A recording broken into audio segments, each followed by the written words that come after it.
4 eu preguei sobre esse texto. Na verdade, já preguei diversas vezes sobre esse texto em contextos diferentes, mas nesse contexto de final de ano, eu preguei esta mensagem sobre o tema, nesse texto com o tema, deixa eu ver se eu me lembro, o dia das boas intenções. E nós continuamos dentro desse contexto. Nessas épocas de final de ano, eu tenho a tendência de pegar mensagens já escritas há muito tempo, reler e olhar se estamos dentro do mesmo contexto. As mensagens do ano de 99 para 2000, eu gosto muito de revê-las, porque foi bem na época do Ligue Já, lembra? Ligue Já, o pessoal lá fazendo as adivinhações de final de mundo, no ano século XXI, enfim, tudo ia acabar e tudo mais, os adivinhões de TV, como essas ondas passam, né? Mas esse texto ele continua muito relevante, esse tema também, porque nós temos a tendência de, nesta época, nos tornarmos mais espiritualizados. Nós fazemos votos, juras, todo tipo de promessas. E passamos por uma fase agora, nesses últimos dias, assim, agora, né, o 27, 28, 30, 31, enfim, com aquelas reflexões naturais que têm o seu valor. É legítimo, ou são legítimas as reflexões onde olhamos para trás e vemos o que não fizemos e gostaríamos de ter feito, o que não fizemos ou fizemos mal porque pecamos por decisão nossa, o que gostaríamos de fazer no próximo ano. Todas são reflexões possíveis e algumas naturais devidas para esta fase do ano.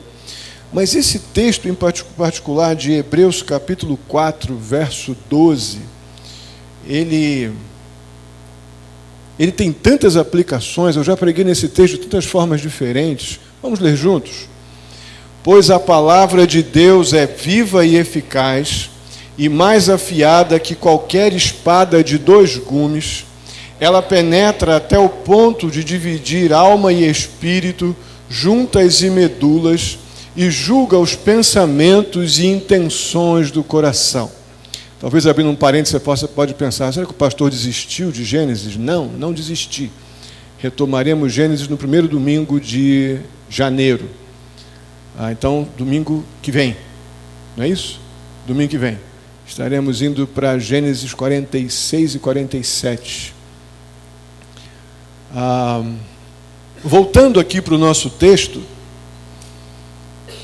é muita informação que o autor de Hebreus nos dá.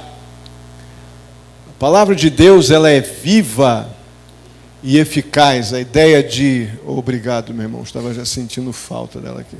Obrigado. A palavra de Deus, ela é viva e eficaz. Eu penso nessa afirmação como algo em movimento, não como algo apático, sem vida, mas algo que funciona. A palavra de Deus o tempo todo ela está em movimento, nos fazendo andar na vontade dele, ou nos levando a uma posição, ou uma condição de arrependimento, que também é uma atitude que nos coloca em movimento, e a partir daí a palavra de Deus ela nos move na direção do Senhor, que espera de nós essa postura de consagração, de santificação, que nos coloca em movimento. Na verdade, a Bíblia, a palavra de Deus, ela nos estimula a ser crentes em movimento, porque o crente que para, o crente inativo, ele provavelmente não está com um relacionamento intenso com as Escrituras, porque ele já não se movimenta mais. Porque a palavra de Deus, uma vez que ela é viva e torna a nossa fé eficaz, ou seja, algo que funciona, não está meramente presa ao convencimento intelectual, mas está fazendo com que nós nos movimentemos na direção do Senhor. Esta palavra nos torna crentes em movimento. E depois há um complemento, uma qualificação, dizendo que ela é mais afiada do que qualquer espada de 2 gumes. Os irmãos sabem o que é uma espada de 2 gumes, é uma espada que corta de 2 lados. No meu tempo de exército, nós fazíamos um treinamento com o sabre que ficava no quebra-chamas do fuzil. E esse sabre, ele era pontiagudo e ele tinha essa característica de ter corte dos 2 lados, de ter 2 gumes.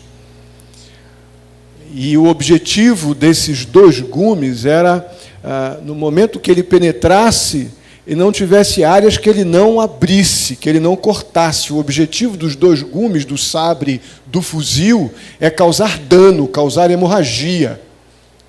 Então é algo que tem um poder de penetração e causar um impacto, onde ela penetra. E assim foi apresentada a palavra de Deus pelo autor de Hebreus, como algo afiado, com 2 gumes, que penetra até o ponto de dividir alma e espírito, juntas e medulas. Se ficasse apenas no campo da alma e do espírito, a coisa ficaria assim meio no nosso imaginário. Mas quando foi relacionado alma e espírito a juntas e medulas, a ideia aqui do autor foi nos dar a entender que isso é algo, na medicina, praticamente impossível de acontecer. É impossível você, humanamente falando, na medicina, você separar precisamente juntas e medulas. Mas aqui a palavra de Deus está sendo apresentada pelo autor de Hebreus como algo tão penetrante, que ela entra nos lugares impossíveis à condição humana, penetra ali entre alma e espírito.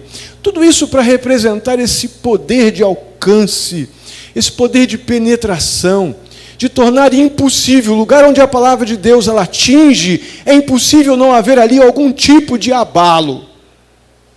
Porque como essa espada, ou como esse sabre de 2 gumes, ele entra e vai causar dano, porque ele é feito para isso. Vai causar algum tipo de impacto.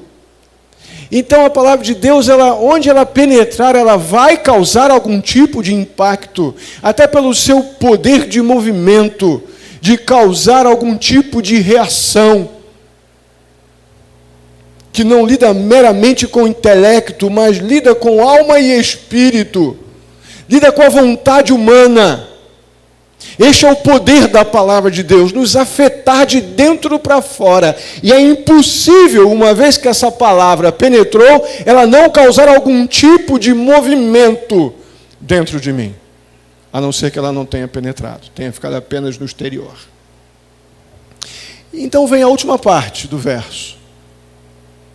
E essa palavra de Deus que é poderosa para causar tudo isso que já foi dito, ela julga os pensamentos e as intenções do coração. E é nessa última parte que nós vamos nos deter hoje.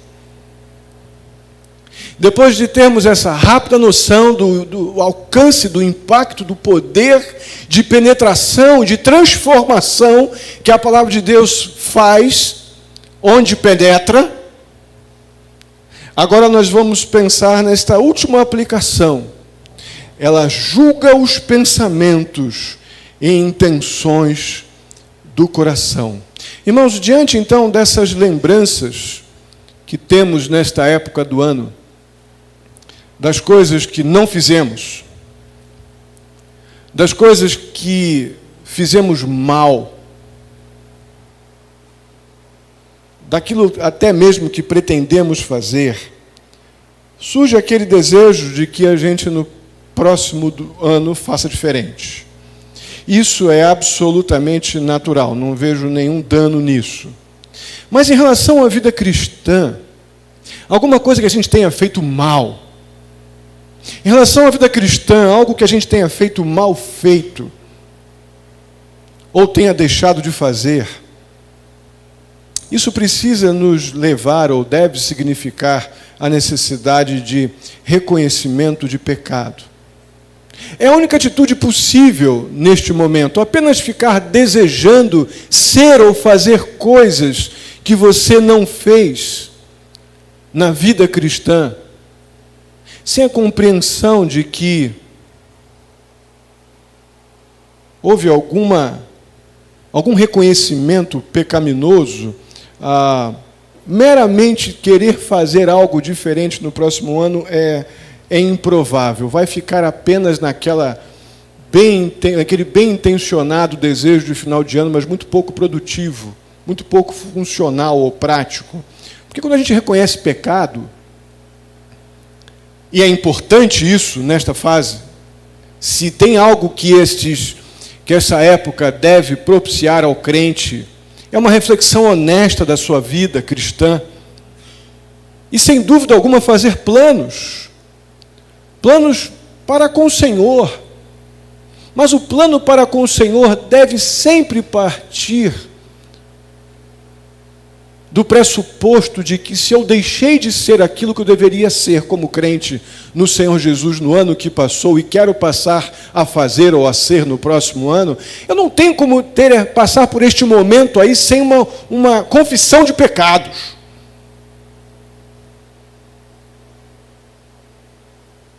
Então só vai haver mudança de atitude para o ano que vem se houver arrependimento. Sem arrependimento não há mudança que aconteça. Sem arrependimento não há novo começo.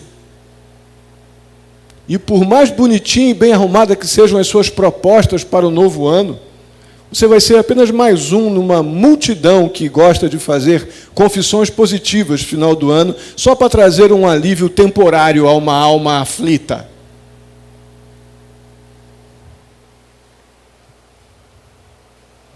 É muito comum a gente encontrar pessoas muito crentes, na verdade, bem-intencionados, muito mais os bem-intencionados do que os arrependidos.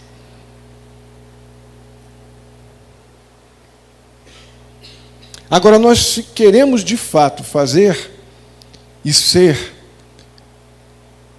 crentes que passam por este momento de reflexão e saem deste momento de reflexão com uma decisão convicta de trabalharem, envolverem-se, comprometerem-se com as coisas do Senhor de uma forma real, honesta, quando eles compreendem que deixaram, quando o crente compreende que deixou de fazer ou de ser aquilo que você poderia ser na tua igreja, na igreja de Cristo Jesus, como corpo de Cristo, eu creio que o arrependimento é uma das realidades espirituais mais extraordinárias que nós podemos experimentar neste período do ano. Até um poema, meus irmãos, foi escrito por um crente bem intencionado. E esse poema, eu já li esse poema aqui, eu creio que lá em 2004, não lembro se preguei já outra vez, eu já mencionei esse poema antes. Mas é um poema de um crente bem intencionado, que é diferente do crente arrependido. Esse poema diz assim, acompanha comigo aí. Irei onde quiseres que eu vá, meu Senhor, pois quero trabalhar para o teu reino celestial. Cantarei um solo a ti, meu Senhor, só não me peças para cantar no coral. Farei o que quiseres que eu faça, meu Senhor, pois quero ver-te um dia face a face. Só não quero lecionar para crianças, ó Senhor, prefiro ficar sentado em minha classe. Farei o que quiseres que eu faça, meu Senhor, quero ver o teu reino prosperar. Darei a ti minhas moedas e trocados, Senhor, apenas meu dízimo não posso entregar. Irei onde tu quiseres que eu vá, meu Senhor. Direi o que tu quiseres, afirmo de coração. Mas agora estou muito ocupado, meu Senhor, eu te servirei em outra ocasião. Vamos orar, que a gente possa terminar esse tempo de reflexão com um pensamento diferente do crente bem intencionado desse poema. Oremos. Senhor, muito obrigado mais uma vez por estarmos aqui reunidos em nome de Jesus. E eu peço ao Senhor que nos capacite a lidar com essas verdades espirituais, com essas reflexões naturais da época, mas não com apenas movidos por um momento de mundo onde bons pensamentos são atraentes. Nos livre dessas armadilhas enganosas desses períodos do ano e coloque nossos corações de joelhos, ó Pai, diante da Tua cruz. Para que possamos, ó Pai querido, desde agora estarmos com projetos muito bem definidos em relação à nossa vida cristã e a tudo que está por vir, não somente em 2016, mas para a nossa vida. Assim eu te peço, agradecido em nome de Jesus. Amém.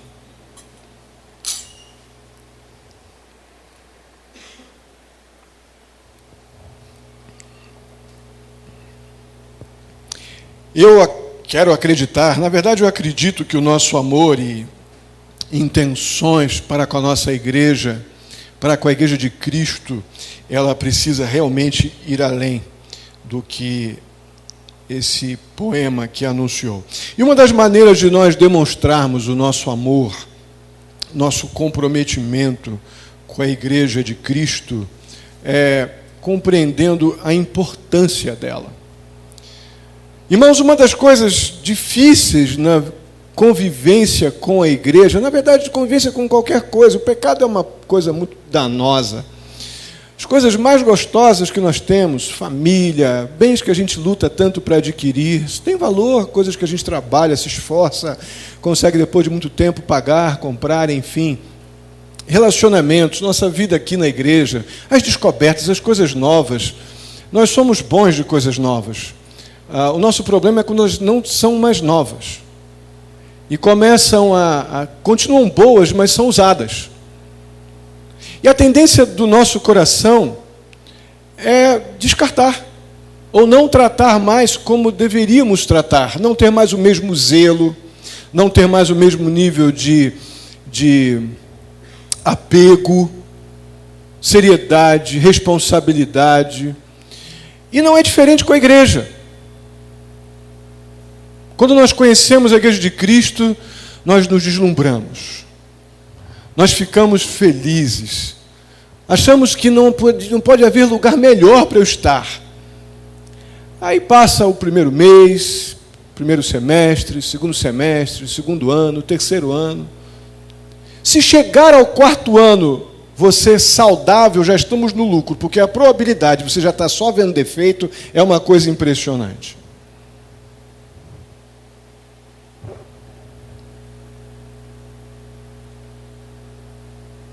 E não vejo nada de antinatural nisso, uma vez que nós somos pecadores. Se nós estivéssemos no céu, onde não pecamos, não teríamos por que ver nenhum tipo de defeito, porque não haveria pecado, não há pecado no céu, então não tem por que a gente cometer algum tipo de dano ou erro que pode ofender um ou outro e causar algum desgaste na comunicação, no relacionamento. Mas como não estamos no céu e somos pecadores, é normal que tenhamos situações onde começamos a perceber problemas aqui e ali, e neste plano, nesta realidade de relacionamentos humanos, isso tem um profundo grau de naturalidade. O problema é que a gente esquece que a igreja não é apenas um lugar de pessoas que se reúnem para fazer coisas legais. Isso é no clube, lá no Cerâmica, no clube da Champions, não é? Aqui não. A igreja de Cristo tem outro propósito. A igreja de Cristo tem um propósito de nos ajuntar como os salvos, aquele que Deus separou para Ele, e aqui nós estarmos como o ferro que é fio-ferro, nos confrontando mutuamente, nos exortando mutuamente em amor, sendo ensinados, sendo encorajados a uma vida santificada, a não tratar o pecado como um colega de praia, mas tratar o pecado como algo muito ruim, para estarmos num processo juntos de santificação como corpo de Cristo, para encontro com Cristo nos ares. E depois, desfrutarmos dos privilégios que temos na nossa vida em família, jogarmos uma bola, batermos um papo, e enfim, os passeios que fazemos juntos, as afinidades, coisas normais, mas nesta ordem que eu acabei de dizer, não o contrário. Vamos entender um pouquinho, um pouco dessa questão de compreensão da importância da igreja. Irmão, se a igreja não fosse tão importante para Deus, o apóstolo Paulo não teria, nas suas 13 cartas, escritas no Novo Testamento, em todas elas, gasto um importante tempo ensinando sobre a igreja. A mensagem principal das 13 cartas é a salvação pela graça mediante a fé. Mas imediatamente a mensagem mais pregada, o ensino doutrinário mais enfatizado pelo apóstolo Paulo, é seu ensino a respeito da igreja de Cristo. Irmão, se o apóstolo Paulo, inspirado por Deus, falou tanto sobre a igreja, é porque isso é importante. E qualquer banalização que fazemos desse tempo aqui, estamos pecando contra um propósito importante para Deus, que é este ajuntamento aqui. Este ajuntamento não é uma mera terapia espiritual. Esse ajuntamento aqui é um tempo de adoração ao nosso Salvador. É um tempo onde aqueles que Ele salvou se ajuntam para adorá-lo. E Ele, como Rei e Senhor uma vez, coisa que eu disse muitos anos esse ano, honrado com a adoração dos seus servos, vem e nos abençoa com a sua bondade, graça e misericórdia. Só para os irmãos terem uma breve ideia sobre a ênfase que o apóstolo Paulo dá ao ensino sobre a igreja, o quanto isso é importante para Deus, e por isso Paulo dedicou tanto tempo a este tema. Eu vou muito rapidamente demonstrar, só na primeira parte,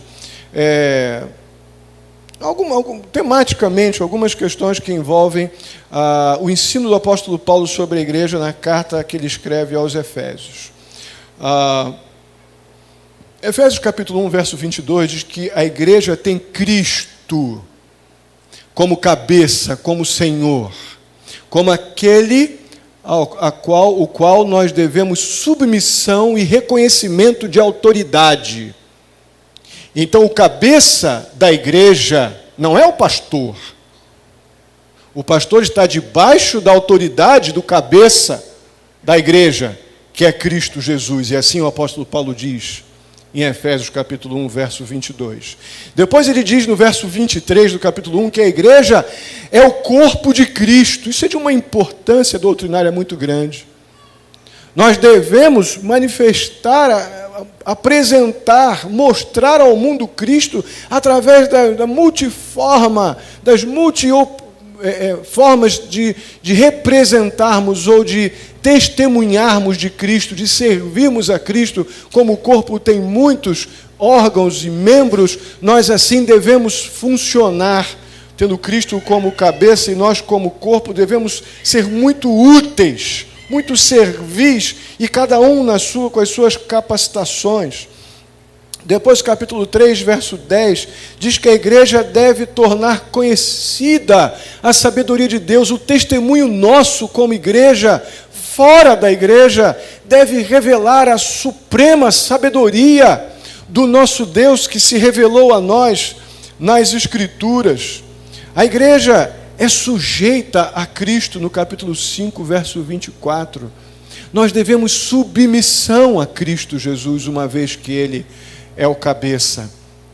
A igreja, ou Cristo amou a igreja, irmãos, no capítulo 5, verso 25, e morreu por ela. A igreja é importante para Deus, Porque foi por causa da igreja que Cristo veio, foi por causa do homem. Mas a igreja foi aquela porção num ambiente de profunda rejeição ao Messias. Aqueles que creram em Jesus diante da rejeição de Israel se tornaram esta igreja que foi chamada de corpo vivo. E Cristo morreu por essa igreja. Vemos em Efésios capítulo 5, 25. Cristo alimenta a sua igreja. Cristo nos sustém com a sua palavra. Cristo nos provê, nos dá toda a consistência espiritual que precisamos. O Senhor Jesus cuida da sua igreja, diz no verso 29 do capítulo 5. E como crentes, nós somos membros do corpo de Cristo. Irmãos, isso está tão maltratado. A gente tem uma tendência, o ser humano, nessa tendência de banalizar aquilo que tecnicamente não é mais novo. Toda gente quer perdão de pecados, né? Mas tratar essa verdade espiritual que representa o fato de que nós somos membros do corpo de Cristo. Gozado que nós temos uma preocupação muito grande em sermos recebidos como membro da igreja, administrativamente falando, humanamente, funcionalmente falando. Mas a preocupação com sermos, onde estivermos, a consciência de que, como igreja, nós somos membros do corpo de Cristo Jesus, onde Ele é o cabeça, independente de instituição denominacional que eu represente. Esta preocupação com um testemunho de Cristo, e não um testemunho denominacional. Irmãos, tem muito mais pessoas levantando as bandeiras de denominações do que levantando a digníssima bandeira de que Cristo foi à cruz e morreu pelos meus pecados. Por isso que eu tenho segurança da minha salvação e eu estou em Cristo e Cristo está em mim. Poucas pessoas lidam com essa bandeira, mas tem muitas pessoas preocupadíssimas em brigar pelo que a denominação diz, esquecendo que nós não somos corpo de uma denominação, nós somos corpo de Cristo Jesus. Isso, muito resumidamente, é um pouco do ensino do apóstolo Paulo sobre Cristo. E se isso, obviamente, nos leva a crer que a igreja de Cristo, ela precisa ser uma prioridade na nossa vida. Prioridade. Outra coisa que nós muito facilmente também relegamos a um segundo plano, de acordo com os nossos interesses e oportunidades que surgem.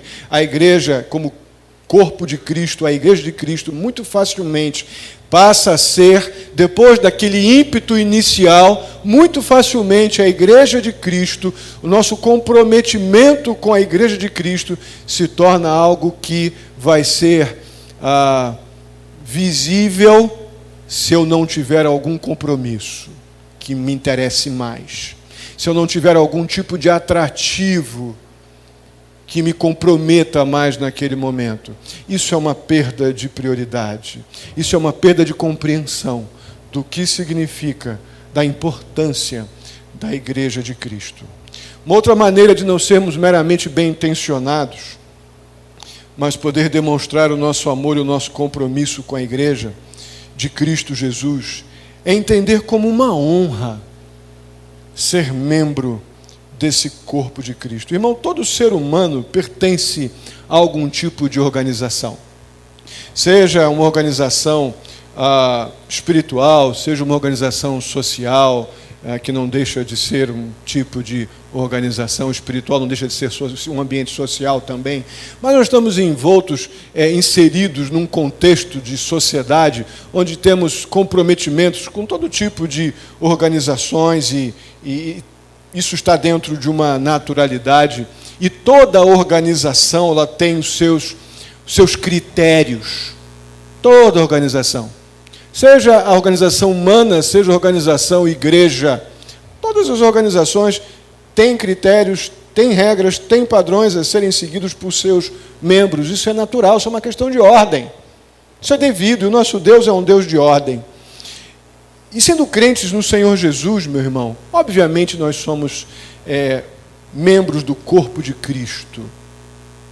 Nós somos membros da sua igreja. Isso traz grandes privilégios. privilégios enormes, mas também traz responsabilidades. Há muitos anos atrás, eu ouvi um comandante meu, quando eu estava no exército ainda, ele falar isso. Muitos anos, estava na escola ainda. E ele falava que todo privilégio traz consigo responsabilidades. Todos eles. Eu repito isso há muitos anos, porque é uma verdade absoluta. Todo privilégio traz consigo responsabilidades.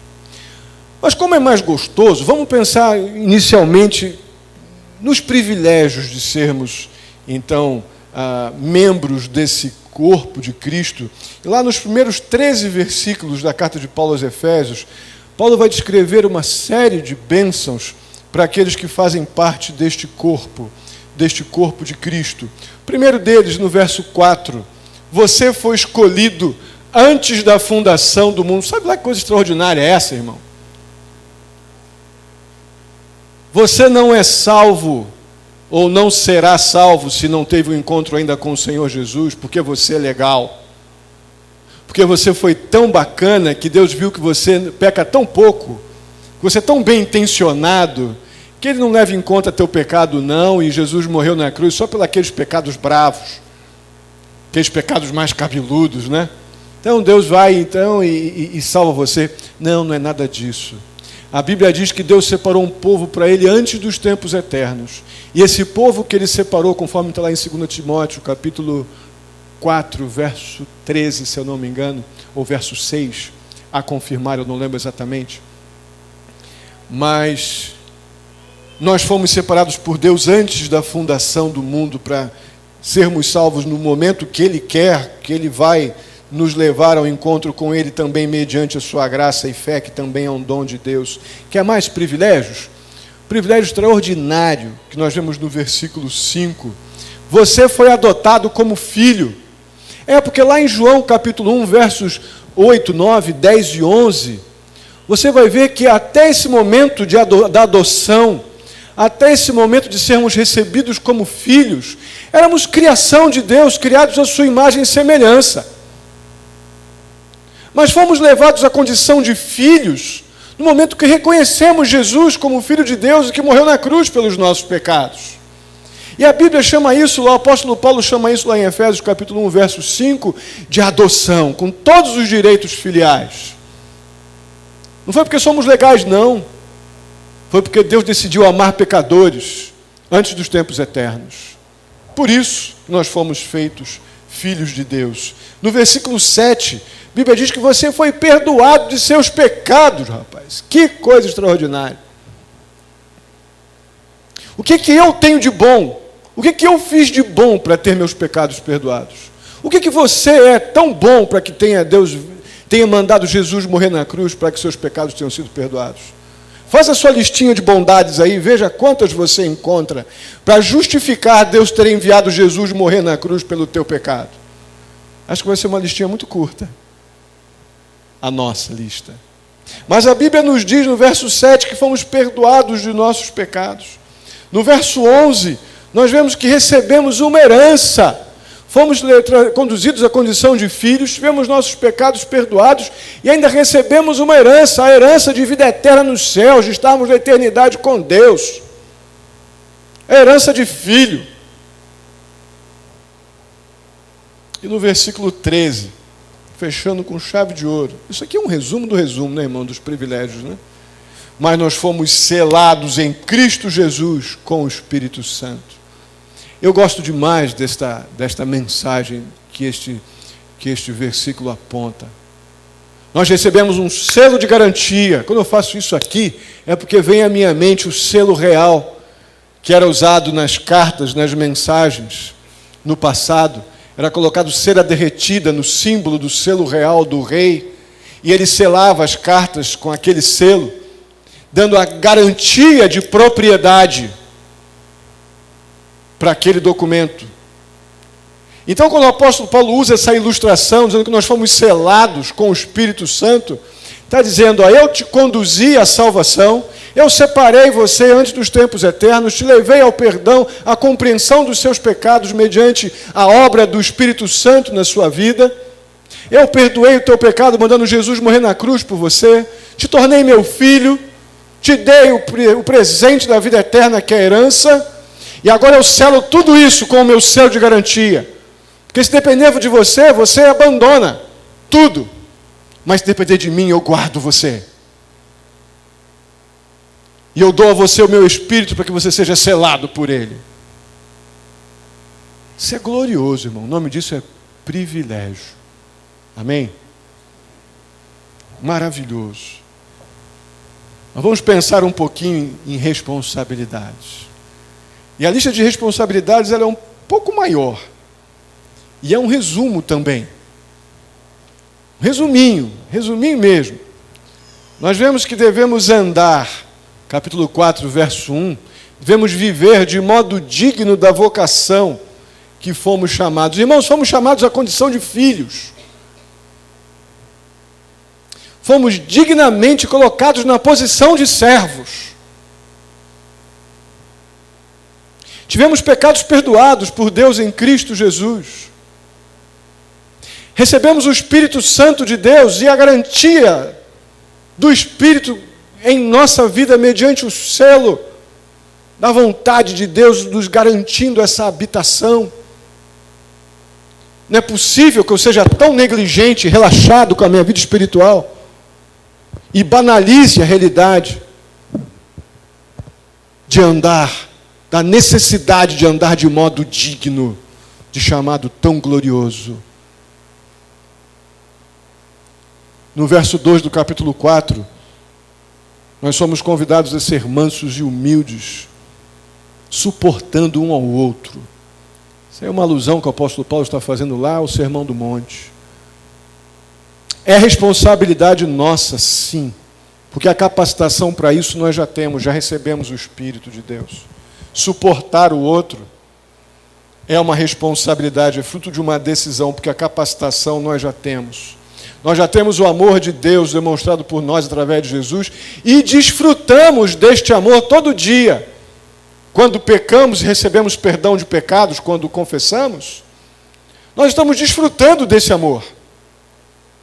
E é este nível de relacionamento que Deus espera que nós demonstremos na nossa convivência entre nós. Porque a nossa capacidade de odiar é muito rápida. Falamos sobre isso na quarta-feira retrasada. A capacidade de matar que nós temos no coração é absurda. Então o apóstolo Paulo exorta que é responsabilidade nossa fazer crescer a capacidade ou a disposição de suportar o outro, sendo manso, sendo humilde, essas características do cidadão do reino dos céus. Capítulo 4, verso 23, nós devemos ter uma atitude de renovação de mente diária. Irmãos, não tem outra forma de renovar a mente que não seja pela palavra de Deus. Não tem outra. Eu estava vendo um filme, não sei se foi hoje ou se foi ontem. Foi o que foi aquilo? Na verdade foram duas situações que estão vindo na minha cabeça aqui agora. Um programa aí da Discovery e um filme que eu estava vendo, acho que ontem. Que a pessoa estimula o outro a fazer uma yoga lá numa situação de grande tensão, e a proposta do mestre da yoga ali naquele momento, inclusive foi em duas situações diferentes, mas situações de grande crise, era: esvazie completamente a sua mente, fique sua mente vazia, não pense em nada. Isso vai na contramão da palavra de Deus. A palavra de Deus não diz esvazie. Sua cabeça vazia não é um bom negócio. Porque nós temos um coração que nos inclina para o pecado. Nós temos desejos do coração que nos levam naturalmente para andar na contramão da vontade de Deus. Então eu preciso da minha mente renovada, cheia de Deus, contaminada com a palavra de Deus, completamente afetada pelas Escrituras, sendo renovada, a minha inclinação pecaminosa sendo renovada pelas verdades libertadoras das Escrituras. Por que a gente insiste tanto para que você leia a sua Bíblia diariamente? Que você faça a oração, que você tenha o seu tempo devocional. Porque não é apenas uma mera conversa comigo ou com algum pastor ou algum líder da igreja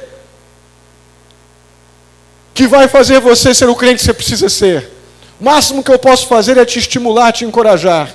Mas a mudança dentro da sua mente, do seu coração, quem faz é a palavra de Deus, que renova a nossa mente, muda o nosso coração, afeta a nossa vontade. Isso é responsabilidade nossa. Também o verso 24 diz que nós devemos nos revestir, ter a vestimenta de uma nova criatura, criado segundo Deus em justiça e retidão, procedentes dessa palavra de Deus, dessa verdade.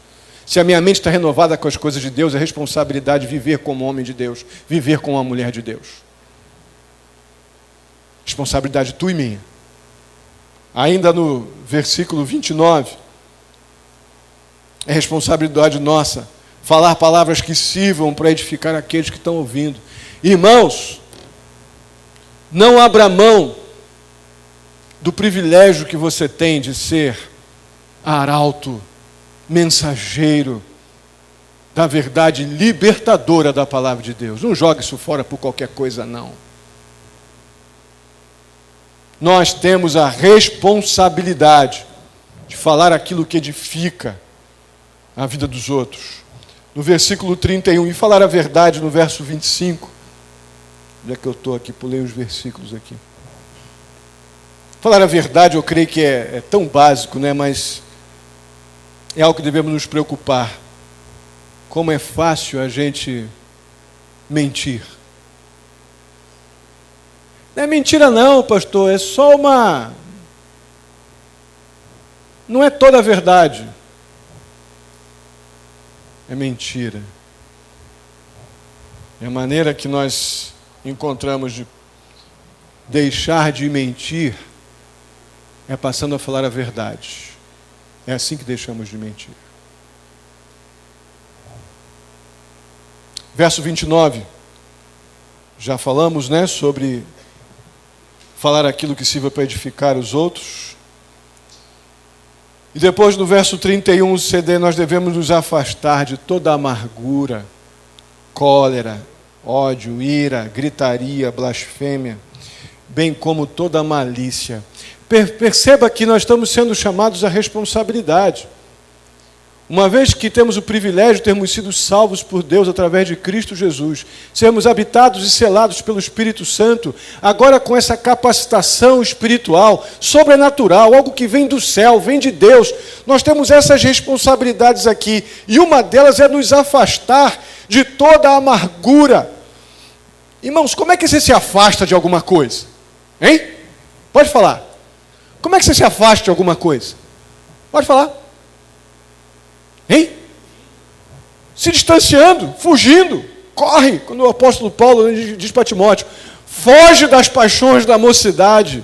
Esse pastor Amaury Jardim, que eu mencionei aqui na escola dominical, ele que contava aquela ilustração de quando ele estava no gabinete mais novo, gabinete pastoral, aconselhando, ele sempre tinha lá um vidro como o meu, e certa vez entrou uma jovem senhora, e ele já ficou meio preocupado que a esposa dele não estava perto, e ele já, vigilante com as armadilhas do inimigo, ele ficou meio cabreiro naquela hora, e a pessoa chegou e já sentou e fez uns gestos e uma cruzada de perna lá, que ele ficou tão incomodado que ele levantou e saiu gritando, Maria, Maria, porque vinha na cabeça dele, nem era mais tão jovem. Ele testemunhou isso, eu ouvi ele falando isso, ele só falou, lembrando de Paulo, foge, Timóteo, foge, sai correndo.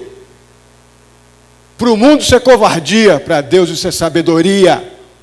Sai correndo das paixões da mocidade. Afaste-se, responsabilidade nossa. Afaste-se de toda a ira, toda a gritaria, blasfêmia, como toda a malícia. Irmãos, está na nossa mão fazer isso aqui. Responsabilidade nossa. E ainda, No verso 32, devemos ser bondosos, sensíveis e ter prontidão para perdoar os outros. Veja que são responsabilidades que nós precisamos exercitar na nossa vida. Privilégios sempre trarão consigo responsabilidades. Aí você pode pensar, pastor, mas a lista é maior, muito maior. Essa listinha aqui é resumidíssima.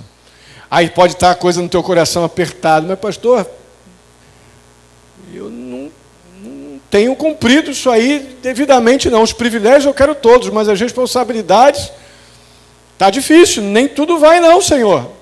Irmãos, Deus é tão bom, Deus é tão misericordioso, tão paciente, que Ele não cancela o nosso título de membros do corpo de Cristo. Se nós fôssemos talvez sócios de algum clube e deixássemos de cumprir nossas responsabilidades, talvez fôssemos expulsos. Mas o poder da cruz é tão glorioso, que Deus fez por nós em Cristo Jesus, é tão estarrecedor, que apesar de nós passarmos mais tempo descumprindo nossas responsabilidades do que cumprindo, o Senhor, o nosso Deus, o nosso Salvador em Cristo Jesus, Ele não cancela o nosso título de membro do corpo de Cristo, não. Mas, sem dúvida alguma, Ele requer de nós arrependimento. Ele requer de nós novas atitudes. E a gente não pode esquecer das palavras de Salomão lá em Provérbios 28:13. Quem esconde os seus pecados não prospera, mas quem os confessa e abandona, encontra misericórdia. É isso que o Senhor espera de nós. É isso que nós precisamos definitivamente ter em mente, se nós não queremos ser mais um bem-intencionado de final de ano. Você precisa ter uma compreensão muito boa do alto privilégio que é fazer parte, que é ser membro do corpo de Cristo Jesus. Uma outra e última maneira de nós demonstrarmos o nosso amor e o nosso compromisso pela igreja de Cristo é sendo útil à igreja. Útil a essa igreja de Cristo Jesus.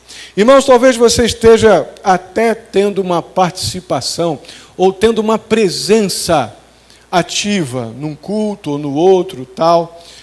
Isso é bom. Talvez até participando da vida da igreja, nas reuniões de oração, nos compromissos que nós temos de adorar ao Senhor juntos. É possível que isso esteja acontecendo e eu louvo a Deus por aqueles que estão com esse nível de comprometimento. Mas 1 Tessalonicenses capítulo 4, verso 10, o apóstolo Paulo nos exorta que nós temos que estar progredindo cada vez mais nisso. Nós só temos uma relação letárgica, apática, com a obra e o serviço do Senhor, se o nosso relacionamento com as coisas do Senhor, com a vida da igreja, ele é oportunista, ocasional ou meramente religioso.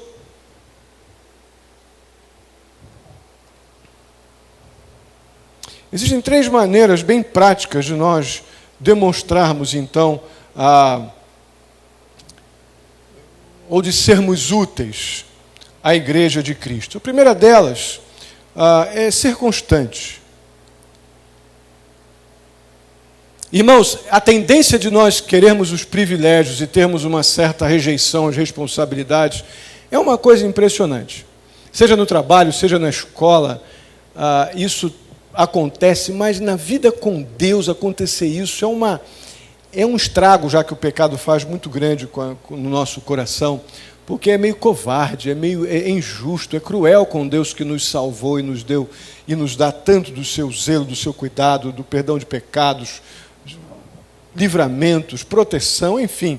Se adorar a Deus e crescer espiritualmente, irmãos, se essas coisas são prioridades, se isso é verdade, é uma prioridade em sua vida, você precisa estar envolvido na vida da igreja através das diversas maneiras que nós temos de crescer na graça e no conhecimento do Senhor Jesus.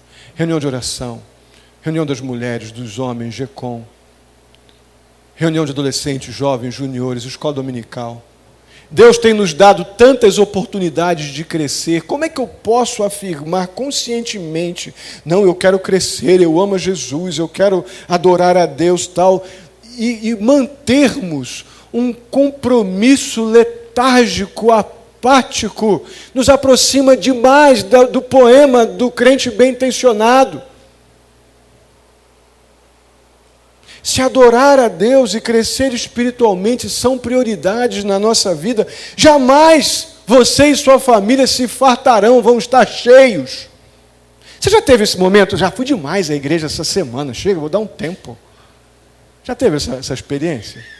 Estou cansado de ler a Bíblia, vamos dar um tempo. A Bíblia nos diz lá em Eclesiastes que tudo tem o seu tempo. E nós não temos que estar com a Bíblia aberta, lendo 24 horas por dia. Não é isso, não é essa a proposta. A proposta ela é bem mais prática do que isso. Eu não vou à igreja porque eu já estou cheio de igreja. Agora eu tenho que descansar. É isso que eu estou dizendo. Como é que eu posso dizer que eu quero adorar a Deus, eu quero servir o Senhor, eu quero crescer na graça e do conhecimento de Deus, e eu compartilho com a minha família que eu estou cheio de ir à igreja? Complicado, né, irmãos? Há um conflito aí. É por isso que nós temos essa dificuldade com constância. Mas nós devemos ser constantes, sim, se nós queremos servir a Cristo e a sua igreja. Nós precisamos de constância. E eu quero deixar bem claro que eu não estou dizendo que você está pecando quando você tira suas férias, vai sair com a sua família. Eu não estou dizendo o que é natural. O que é natural. Lembram disso? Reunião de casados. Eu estou falando daquilo que é anormal, não natural, que é fruto de você alimentar o que você tem de pior e não encorajar o que você tem de melhor. Constância é um bom projeto para você fazer, se você quer servir, ser útil à tua igreja. Uma outra verdade espiritual importantíssima nesse projeto de ser útil: ore sempre. Ore sempre. Irmãos, o privilégio de nós orarmos quando estamos andando na rua, andando no trabalho, na fila do ônibus, na fila do banco, do mercado, e você poder ter uma mente tão cheia, contaminada de Deus, que você não perde a oportunidade de estar falando com Deus. Não tem proteção espiritual mais gloriosa do que essa. Nós, uma vez habitados pelo Espírito Santo, Deus nos dá a liberdade de ter comunhão com Ele sempre. Isso é uma cerca de proteção maravilhosa contra todas essas invasões, ataques do mundo, a nossa mente e o nosso coração. E eu poder estar com minha boca cheia de louvores, com a minha mente cheia de adoração, e não perdendo a oportunidade de orar pelos irmãos, por mim, pela minha família, pela igreja. Aquela listinha de oração tão importante que a gente pode ter, de pessoas que a gente tem na nossa convivência. O nosso compartilhar aqui de quarta-feira não é uma encheção de linguiça aquilo, não, de ficarmos dividindo os pedidos. Aquilo é para você orar por aquele pedido até outra quarta. Aquela divisão que fazemos de pedidos de oração lá no GECOM é para que você ore até outra quinzena, quando você vai estar com um grupo de novo e vai dividir novos pedidos. É assim que nós oramos sempre. É assim que nós podemos fazer o que está em Efésios 6,18. Em todo o tempo, no Espírito, com toda a perseverança e súplica por todos os santos. Quer servir a tua igreja? Olha aqui que maneira prática. Muito prática e fundamental para a nossa vida cristã. Faça isso, irmão. Faça esse projeto de estar comprometido, sendo útil à igreja, útil, servindo através da oração. E ainda, sirva diligentemente. Uma das dificuldades que nós temos na igreja é com a falta de diligência. Diligência é uma palavra que está muito ligada à ideia de persistência. Eu vou diligentemente na direção daquilo ali, e não vai ser qualquer chuvinha que vai me fazer parar, não. Uma das coisas que desafiadoras quando lidamos com o voluntariado é que eu conto com a obra de Cristo na tua vida. Porque se não for Cristo atuando no teu coração, comprometendo você a esse servir consciente e constante, a esse comprometimento diligente com as coisas do Senhor. Eu não tenho professor de escola dominical. Eu não tenho lideranças, eu não tenho diáconos, eu não tenho quem possa servir a igreja, porque se você serve apenas por um interesse temporário, a igreja não anda.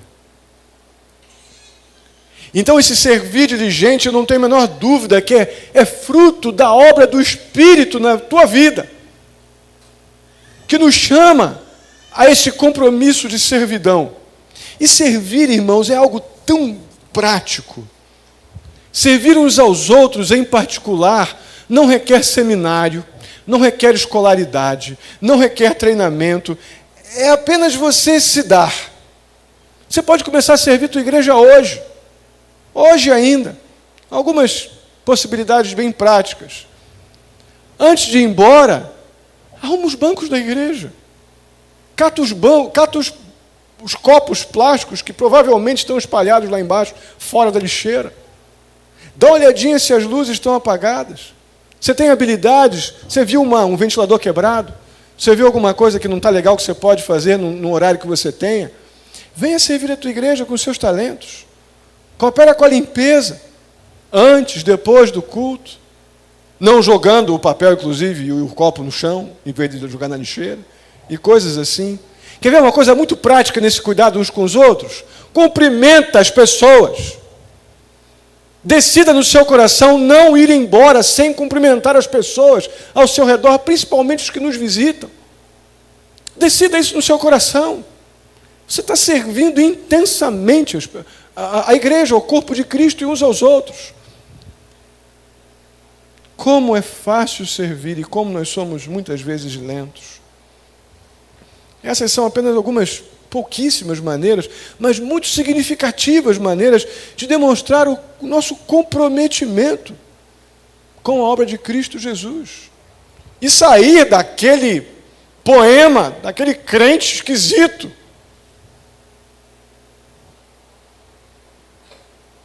Irmãos, é importantíssimo nós sermos melhores para Deus nas áreas que nós atuamos, seja no teu trabalho, seja na tua dinâmica aqui na igreja, nos seus compromissos, esses projetos de crescer, de melhorar, de estudar, de se aprimorar. Eu acho isso legítimo, você precisa fazer para a glória de Deus. Tudo isso é válido, muito legítimo, mas ponha em primeiro lugar, ponha na sua lista de prioridades essas atitudes práticas que demonstram o seu amor e seu compromisso para com a igreja de Cristo. Faça isso. Saia daquele poema correndo. Ponha realmente o reino de Deus e a sua justiça em primeiro lugar, e todas as demais coisas vos serão acrescentadas, conforme Mateus 6,33 nos diz. Faça isso. Eu creio, irmãos, que essa realidade de Hebreus 4,12, que a palavra de Deus julga os pensamentos e intenções do coração, somente a palavra de Deus, não foi à toa que eu botei engrenagens aí atrás, porque é uma área impenetrável essa, é impenetrável pensamentos e intenções, só a palavra de Deus que penetra entre osso e medula, entre alma e espírito pode chegar lá, e é a mesma que julga, é a mesma que qualifica, é a mesma que dignifica as minhas decisões. Então se submeta, ou submeta seus pensamentos e intenções à palavra de Deus e tome a decisão de ser útil à causa de Cristo. Tome a decisão de ser útil à igreja de Cristo Jesus. Não caia na armadilha daquele poema. Não caia. Saia disso.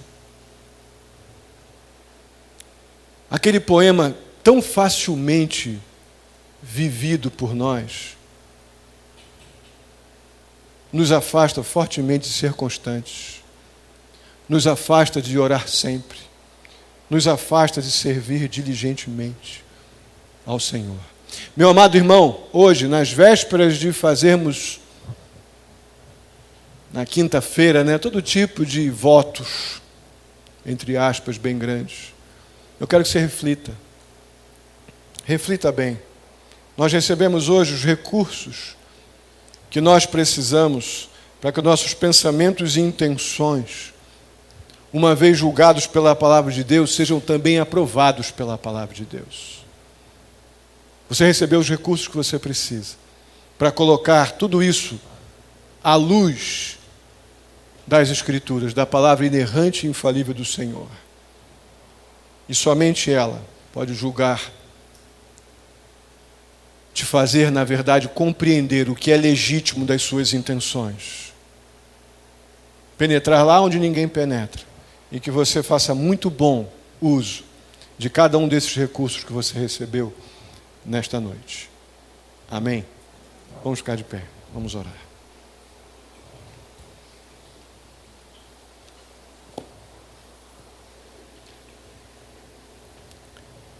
Santo e amado Deus, muitíssimo obrigado mais uma vez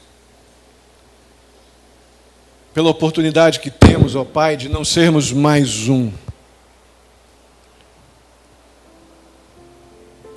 a fazer planos inúteis, planos que aliviam a consciência apenas por alguns minutos. Precisamos ser melhores que isso, Senhor. Temos os recursos da Tua palavra para isso. Ajuda-nos, ó Pai querido, a colocarmos nossos pensamentos e intenções debaixo do juízo da Tua palavra, para que não sejamos apenas pessoas que fazem bons planos, mas péssimos em pô-los, em colocá-los em funcionamento. Planos inúteis só para aliviar a consciência temporariamente, mas que nossos desejos, intenções do coração possam, movidos pela Tua palavra, ó Deus, ser realmente, se transformarem definitivamente em atos, atitudes que promovem a glória do Senhor através da nossa vida. Muito obrigado pela oportunidade e por essas ferramentas que recebemos nesta noite para sermos melhores para o Senhor, não somente em 2016, mas para sempre, até o dia de estarmos contigo nos céus. Leva-nos em paz para os nossos lares, dá-nos uma semana guardada, dirigida em tudo pelo Senhor.